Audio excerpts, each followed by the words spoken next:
हे आहे ना हा. इथपर्यंत या बांधापर्यंत बघा माझं शेत आहे. हे का? हो हो वा वा. या की कांदा दाखवतो तुम्हाला या.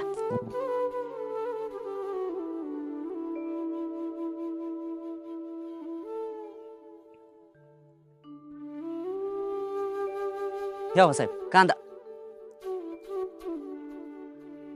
ही शेती कोणाची?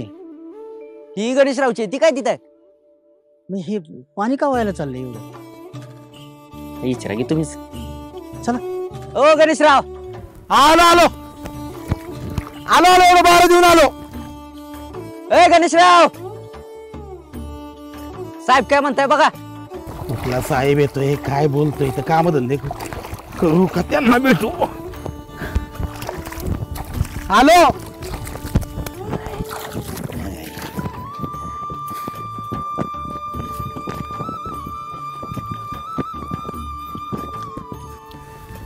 ते बार देत होतो. बोला की साहेब. हा ना. काय गणेशराव, अहो तुम्ही असं पाटानं पाणी देऊन जमिनीची, पाण्याची आणि विजेची सगळ्याची नासाडी करताय की. हा, पाणी द्यायलाच लागेल ना. पाणी नाही दिलं तर पिकं जगतील कशी? नाही द्या की. मी कुठं नाही म्हणतो तेव्हा. आपण तुम्ही पिकांना पाणी देताय का जमिनीला हेच कळत नाही. म्हणजे गणेशराव मुद्दा असा आहे की तुम्ही सूक्ष्म सिंचन सारख्या पाणी देण्याच्या पद्धतीचा वापर का नाही करत बरं? सूक्ष्म सिंचन पद्धत त्यांनी काय होईल? अहो त्याने तुमची वीज आणि वेळ तर वाचेलच वाचेल, प्लस तुमच्या पाण्याचाही वापर कमी होईल. होय की त्यामुळे उन्हाळ्यात पाणी कमी पडायचं नाही. नाही, ते खरंच आहे. पण हे सगळं करून फायदा काय? अहो त्यामुळे काय होतं, पाण्याचा एकसारखा वापर होतो आणि पाण्याच्या प्रत्येक थेंबाचा वापर होतो.